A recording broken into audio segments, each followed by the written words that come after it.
In 1812, Napoleon Bonaparte, the Emperor of France, stood at the pinnacle of his power.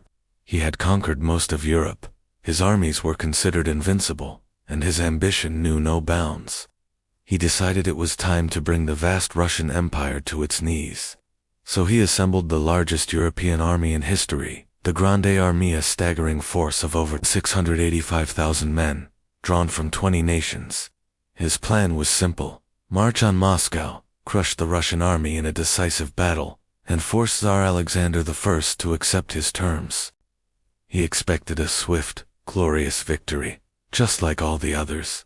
What he didn't expect was to be defeated not by an army, but by a city set ablaze, and the unyielding will of a nation personified by a teenage queen.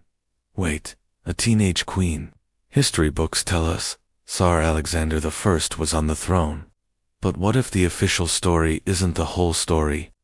What if the real power, the one who made the most ruthless decision in Russian history, was a hidden figure, a secret granddaughter of the legendary Catherine the Great, a 19-year-old with ice in her veins and a fire in her heart, who understood that true power isn't about winning battles, but about being willing to sacrifice everything for victory. This is the story of how she outplayed every general in Europe and broke the invincible emperor. As Napoleon's massive army pushed deeper into Russia, the Russian forces led by General Barclay de Tolly and later Marshal Kutuzov knew they couldn't win a head-on confrontation. The Grande Armée was simply too large, too experienced. So they employed a brutal, devastating strategy: scorched earth. As they retreated, they burned villages, destroyed crops, and poisoned wells. They left nothing for the French invaders to live on. The French army, with its long and fragile supply lines, began to starve. Every step they took towards Moscow was a step deeper into a desolate, hostile wasteland. Napoleon, ever confident, believed the Russians were just cowards, running from a fight. He was sure that once he reached the holy city of Moscow, their resolve would crumble. He finally got his wish for a major battle at Borodino, just 75 miles from Moscow. It was one of the bloodiest single days of the Napoleonic Wars. Over 70,000 men were killed or wounded. The French technically won the field, but it was a Pyrrhic victory. The Russian army, though battered, was not broken. They retreated in good order, leaving the path to Moscow open. Napoleon was ecstatic. He believed the war was over. Taking the enemy's capital always meant surrender. On September 14, 1812, Napoleon rode triumphantly into a deserted Moscow. He expected a delegation of city elders to greet him, to hand him the keys to the city. Instead, he found an eerie silence. The streets were empty. The city was a ghost town. 90% of the population had fled, taking everything they could carry. Napoleon set up his headquarters in the Kremlin, confused but still confident. He would wait. The Tsar would beg for peace. But the young queen, hidden from the public eye, had a different plan. She knew that surrendering Moscow would mean surrendering Russia. She communicated her will to the city's governor, Count Fyodor Rostopchin. While Napoleon slept in the Tsar's palace, a secret order was given. It wasn't an order for the army to attack.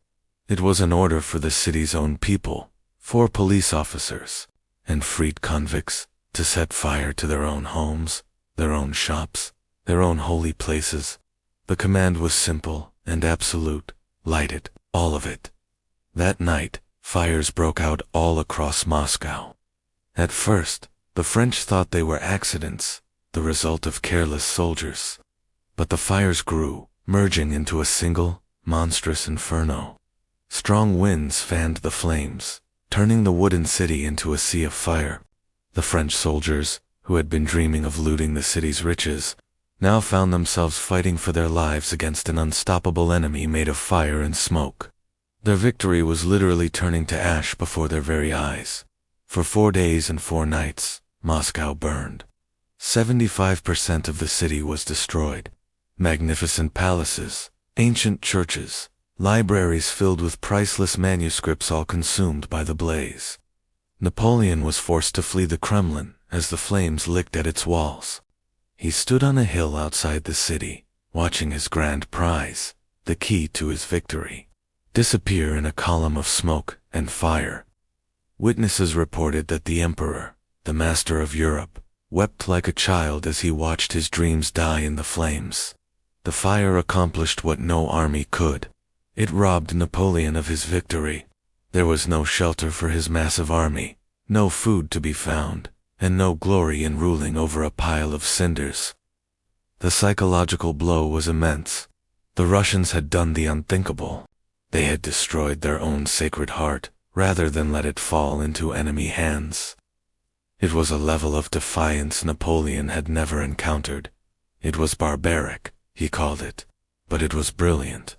With Moscow in ruins, and the Russian winter fast approaching, Napoleon's position became impossible. He sent multiple letters to Tsar Alexander, proposing a truce, begging for peace talks. He was the most powerful man in the world, reduced to pleading, but there was no reply. One of his peace offers was, according to legend, literally thrown into a fire by the Russians. The message was clear. There would be no negotiation. There would be no surrender. Finally, in mid-October, Napoleon had no choice but to order a retreat. It was the beginning of the end. The once mighty Grande Armée, now laden with useless loot and weakened by starvation, began the long, agonizing march back to France. And then the Russian winter arrived, earlier and harsher than usual. Temperatures plummeted to 40 degrees below zero. Blizzards buried the roads in snow. The French soldiers, wearing their summer uniforms, froze to death by the thousands. Their retreat became one of the most horrific disasters in military history. Starving soldiers killed and ate their own horses. When the horses were gone, they turned to something far more horrifying. There are documented accounts of cannibalism among the desperate, freezing troops. All the while, Russian partisans and Cossack cavalry harassed them relentlessly, picking off stragglers, attacking their supply wagons. It was death by 1,000 cuts, administered by an entire nation in the unforgiving Russian winter. Of the 685,000 men who had marched into Russia with such arrogance and pride, fewer than 100,000 made it out, and of those only a fraction were fit for further service. Napoleon's invincible army was shattered. He had flown ahead back to Paris to raise a new army, but his mystique was broken. He had been defeated, not by a general, but by a decision. The decision to choose fire over surrender. The decision of a 19-year-old queen who knew that some things are worth more than survival. They're worth total destruction. This strategy, the scorched earth policy, wasn't new, but the scale of the Moscow fire was unprecedented. It showed the world the terrifying power of total war, where the lines between civilian and soldier blur, and a nation's will to resist becomes its greatest weapon. This playbook is still studied and used by militaries today. It's a testament to the idea that you coup and conquer a people who are willing to destroy everything they love to defeat you. She was 19. She chose total destruction over submission, and she won. This isn't just history, it's a lesson in power. It's about a mindset that refuses to accept the world as it is. It's about recognizing that sometimes, the only way to build a new empire is to burn the old one to the ground. Some bloodlines are simply born to burn the world before they bow. They are the rare 1% who choose victory at any cost. Thank you for watching. If this story lit a fire in you, subscribe for more tales of history's most ruthless winners. Until next time, remember that victory often lies on the other side of sacrifice.